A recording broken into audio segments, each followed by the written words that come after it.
Oh, no, no. So, hello. Yeah.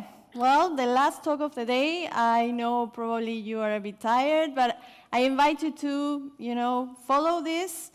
It's going to be very useful if you work with Angular, obviously, but also if you don't, because there are other tools serving the same purpose for other frameworks. So, yes. I have a very complex setup in order to show you all I want to show you this afternoon. So keep up with me. My name is Natalia Venditto. I should be here with Pablo. Unfortunately, Pablo couldn't make it this time. But yeah, let's move into it. Before I start going into code or schematics itself or even Angular or the CLI, I wanted all of us to be on the same page when it comes to project structure. And this is why I chose this image. Because I thought, OK, like the architect or designer of this building that chose this Angular framework for this window, us as front-end, sometimes architects, tech leads, we have to make some decisions in terms of how the elements of our project live together, how dependencies live together with other items, and so on. And this is essentially what this person did. They placed everything strategically. They chose probably the materials, the right kind of metal, the weight of the metal, the width of the glass. Everything is there in the right position and chosen specifically. So this window lets the light in, but also lets the, rain and the wind out, and makes everyone safe so nobody falls into the window. And you can see there are also these stairs that allow for easy maintenance of this window. And this is exactly how you should project or how you should architect your projects in a way that you get all the same qualities that are resilient, that are robust, that are easily maintainable. And this is why you put so much time and effort sometimes into thinking what is the right structure for your project. And you should do it this way, right? But even when you put a lot of time into this, you still face some problems. We all face some problems as developers. I think it's better if I try to illustrate this with scenarios that everyone can feel more or less identified with. And the first scenario is about a small agency or a freelancer, maybe. You come with the right structure, but maybe too late.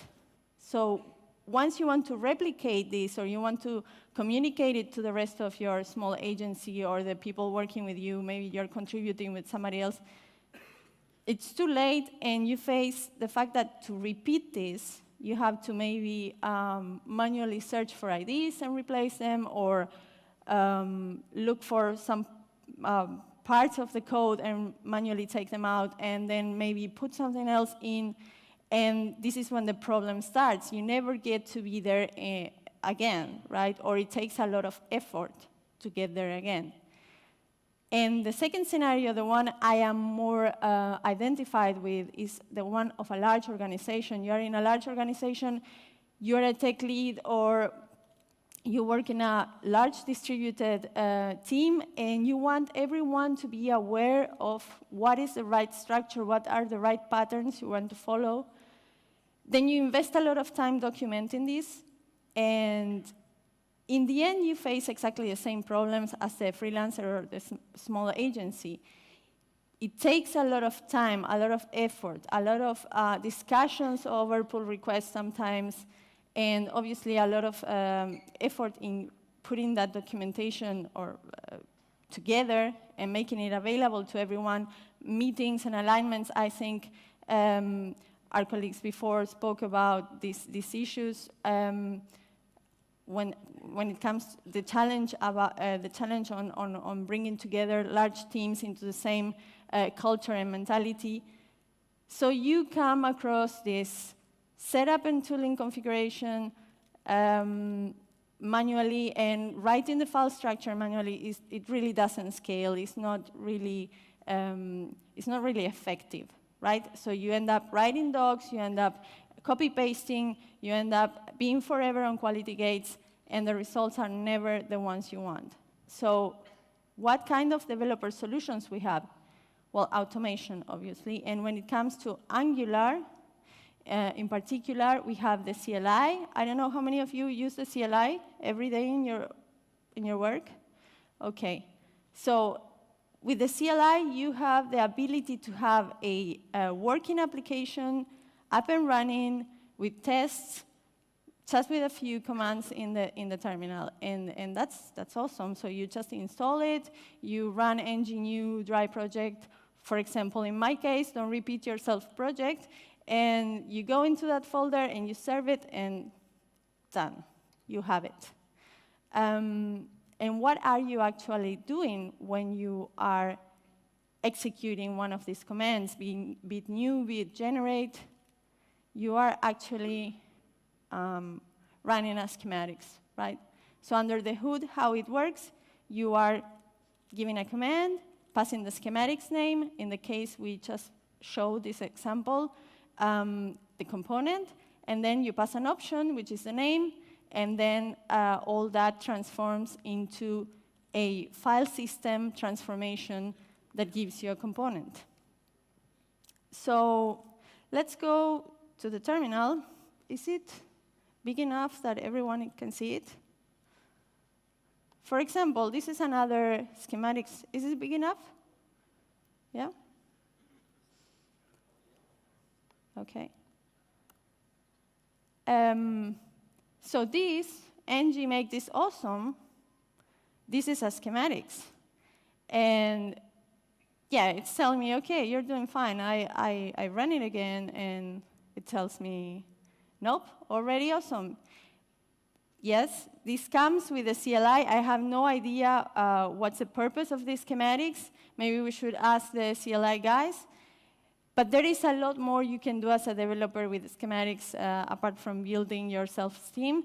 So let's go to see what we can do with it.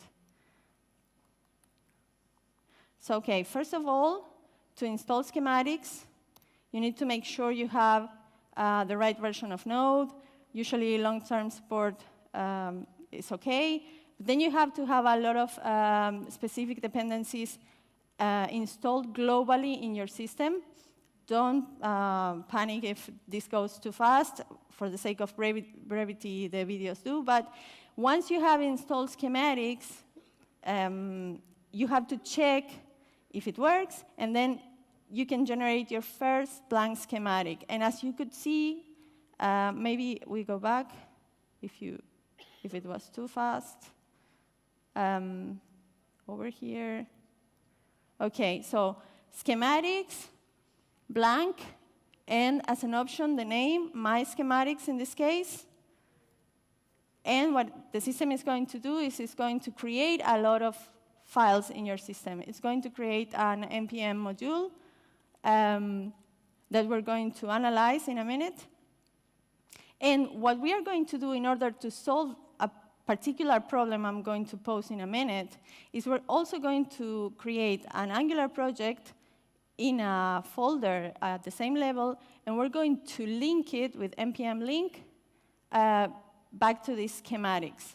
And this way, we can run the schematics from a different folder and keep our concerns separated.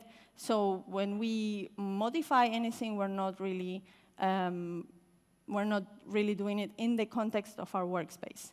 So now we have it ready. So now we have it installed. Let's go back here.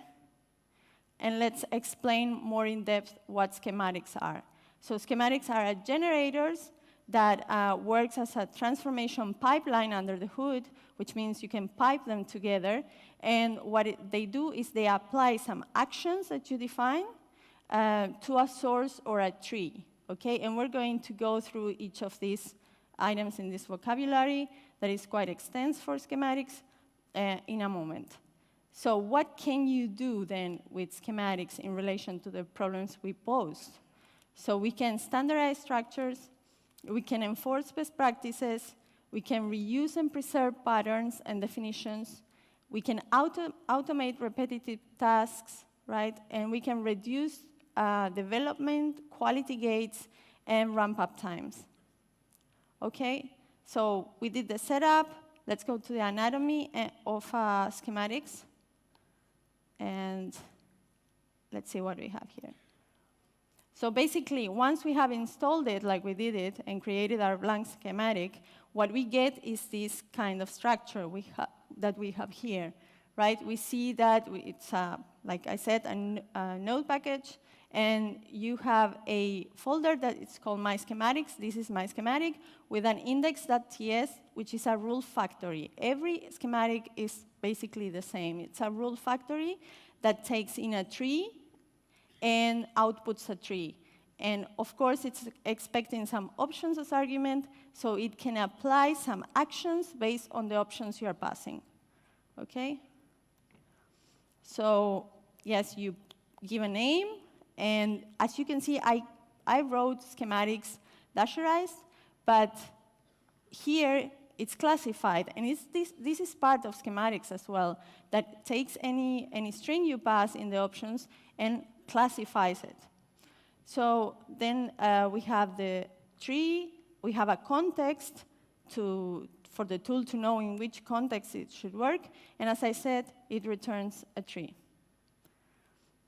Okay. Very well.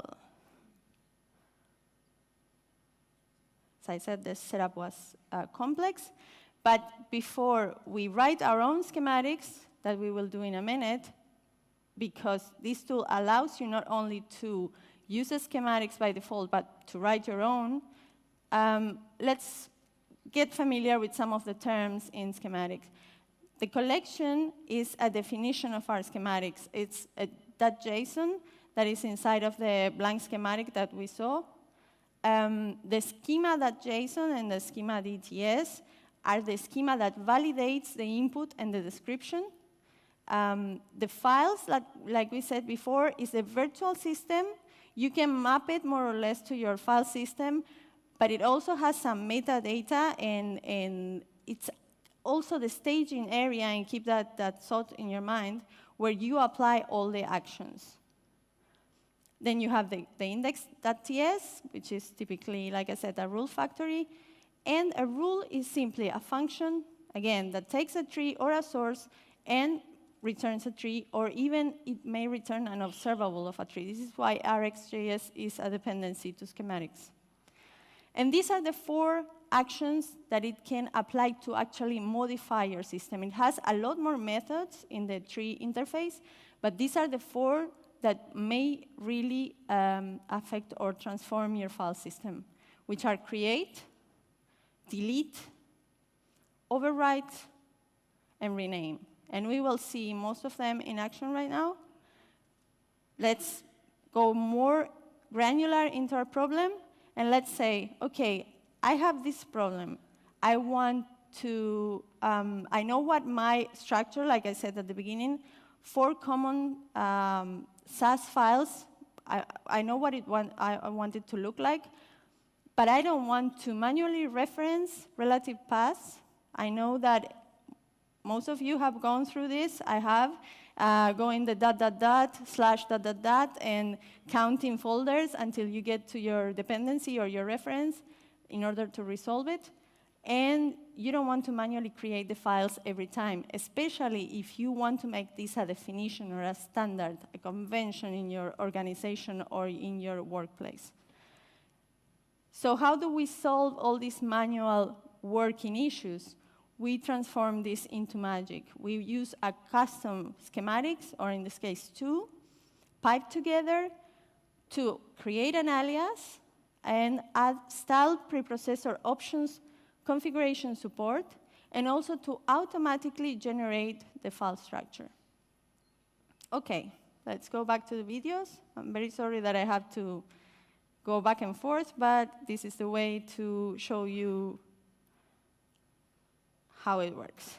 Okay, so in this case, I am taking the first schematic, this one generated with the blank command, and I'm going to extend it in order to do what I want, because we already agreed that in the end, all schematics end up looking a bit the same.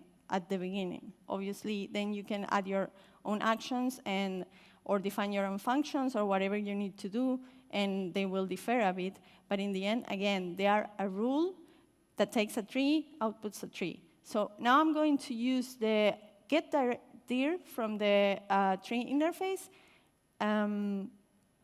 in order to say, OK, this is the path I want to visit. And this is all by the means of verification. If I'm not in an Angular project or if it's not installed, it doesn't make sense that I do all these things that I'm going to do later. So first of all, we're going to make sure that we have the right state for our project. And what I do below is I'm going to define some constants. The first one is to cache the parse configuration or tsconfig that we get when we execute an NGNew with every project, and that you should have in your Angular project anyway, whether you or not you use CLI. And the second one, in order to define some paths. So what I'm going to say is, OK, grab the configuration and add a new property paths.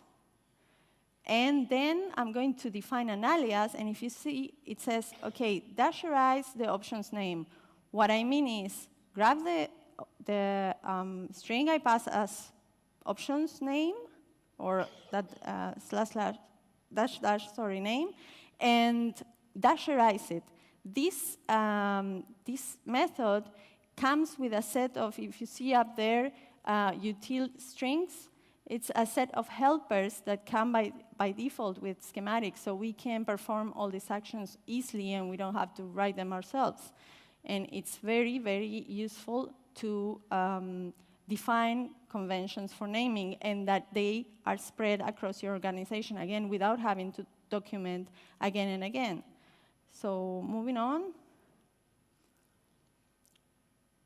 What we do is, OK, we have the path, we have the alias, and we're going to say this path, for this path, add as property whatever I have passed as options name, dasherized, and give it the value of whatever path in your file system you wanted to reference to or resolve to. And in the end, we just create another object, and we spread all this together in order to add this new compiler options path with the value we wanted. In the end, there is one missing action to perform. It's to actually overwrite this file, right? So what we need to do is use the overwrite method, and in the end, we get our tsconfig updated in order to establish this new alias. So this we will see in a minute in action, but there is more that we wanted to do, right? There is more that we were hoping to do with schematics. And like we said, we want to not only create the alias, but we want to create the files in the system. And it's super important that when you write your schematics, every time you write a schematics, you add it, like I said before, to the collection.json, because if you don't do it, the schematics will be ignored and never executed. So the collection.json is just, like I said, a description of your schematics. As many as you have in your schematics project, as many as should be described here. So you have a description, you have the path to the factory. In this case, for example, we have alias SAS, and we have /index, and referring to the function we're going to execute. You can define some aliases, so you don't have to type so much in the terminal as well. And then you define a schema. The schema is the file, the JSON file you use to validate whatever options you pass. So in your schema, you can define, OK, this is the type. For example, for options, it could be string. And you can also say, and this option will need to be required, and you don't need to do other validations in your function. You just define it in your schema. So we're going to write now the second schematic, and we're going to start by adding it to the collection. And then what we're going to do is, by convention, when we want to generate files in the file system, we follow this structure. So we have the schematics name in the folder, and then we have a folder called files, and right below, we say, OK, I want to have another folder that is going to be called as the path, or whatever I pass as option path. And right below, I want to have yet another folder that is going to be called as the name, or whatever I pass as option name. But this is going to be dasherized. And if you had any other function that you wanted to apply to this template name, you could also do it here. So you can chain as many functions as you need, both default or coming by default with schematics, or those you write yourself in this way. OK, so let's move on. Then we have a couple of CSS files, or in this case, Sass files, that we want to add in your common. And maybe you do some more imports here. And then you go back to the schema for these particular schematics. And here, as I said, you define the type that you want for every option to be. Like in this case, OK, I want to pass a name, and it has to be a string. And I want to pass a path option, and it has to be a string too. And I want them both to be required. So if one of them is not there, the schematic should fail. And yes, OK.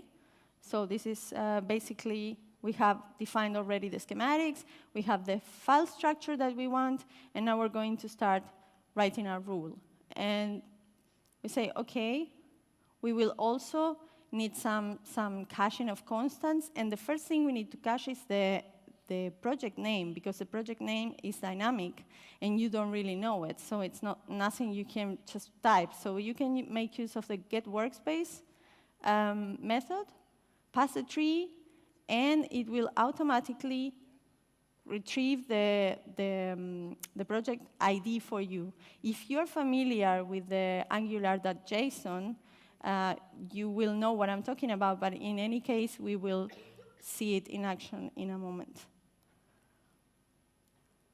So one important thing about schematics while this is writing is that if you execute it from the schematic project itself, it does a dry run. So it never, ever modifies your file system unless you, when you are typing your terminal commands, you pass the dry run equals false option.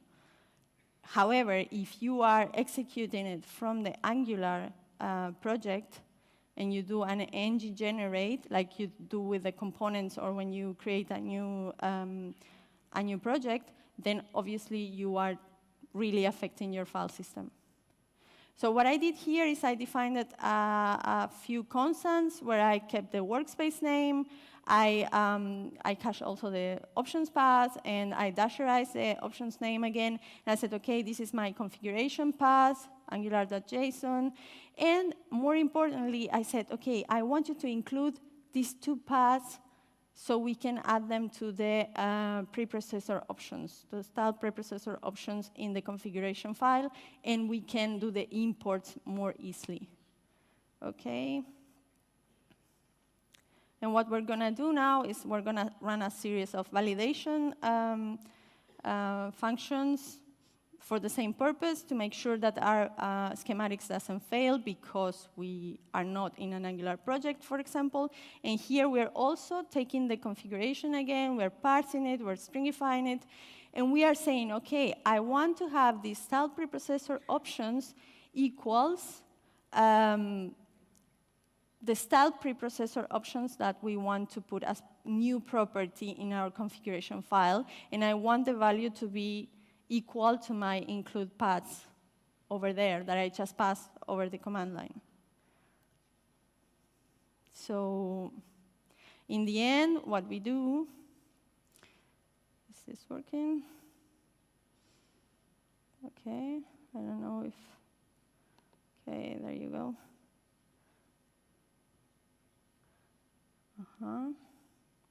Okay, so a little glitch.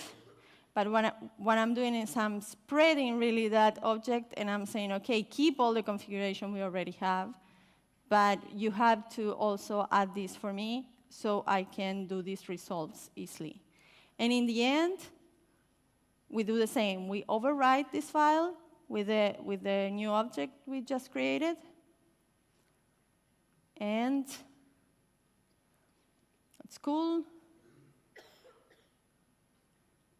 But we also want to make sure that the templates are created, right? So what we do is we create a source, and we say, OK, the template method that it comes with schematic, pass the strings, pass the options as an object, and here we finally use the merge strategy coming from schematics. And do you remember I said, like, this is a very, very long chaining of functions, but do you remember I said before that you keep in your mind that the tree is like a virtual representation of your file system, but it's also like a staging area? I believe most of you work with Git, and you can more or less map this tree to a Git branch, and you can think of it, sorry, not a branch, as a stage, and you can branch it, you can do your actions, you can merge it with other trees, and you can put it back or sync it back into another tree. So this is very, very good in order to, like we said, keep the schematics atomic and let them run on their own and perform actions on their own, and even if one of them fails, it won't affect the rest of your schematics. So now we have it all chained together, but now we are only executing each one of them individually. What we would like to do is we would like to run them together, right? And that's very simple, because like we said, schematics, it's a pipeline under the hood. So you can chain all of your schematics one after another, and you can even pass a schematics with their options validated via the schema to another schematics. So in this case, this is what we will do. We will just grab this. We will bring the other schematic we just created into the first one, and that's it. When you run this schematic alias SAS, you are going to be first calling, validating, executing the first schematics, and then the next one. And then if everything goes right, we can go now to the terminal. And we can say, OK, I wanted to do this. So they are both together, and you can see them. Let's see if I can bring this. It's a bit strange how OK, may not be able to do it. Let's go back to the terminal. But we're going to run the schematics here. As you can see, ng-generate. So I'm in the project, remember back from when we did the setup. I'm in the Angular project that we put on the same level as our schematic. It doesn't really need to be at the same level, but in this case it was. And I linked to my schematics, and now I'm going to do an ng-generate, my schematics, colon, the name of the schematics that is also importing the other one, so they both are going to get executed, and I'm passing the options, the name as camel case and the path. And let's see what happens. So you can see the options here, because I had put a logger, and it tells, OK, what I did is I created for you this file, this other file, and this other file, and as you can see, dasherized as I requested. I updated your Angular JSON, and I updated your tsconfig. And if we go back to wherever the IDE is at, well, I should have shown you that I didn't have it before. But now you can see that the path is there, the files are there, in the path I told it to, and the Angular tsconfig has a path property with in this case, this is a repo I have already in GitHub that you can go and check out and play with. So I passed 2 different kind of paths, and you can reference any of these as alias to import in, I don't know, members of your functions or to import your SAS in this case. And also the Angular JSON has this new configuration option over here, style preprocessors option, include paths. So that's it. I hope you enjoyed it, and thank you very much. I hope this sparked joy. And as said before, you can go to GitHub and check it out and play with it. It's very, very, very useful, as said, to standardize, to save time, not to have to repetitively write code and, I don't know, write files. Thank you very much. Thank you, Natalia. You're welcome.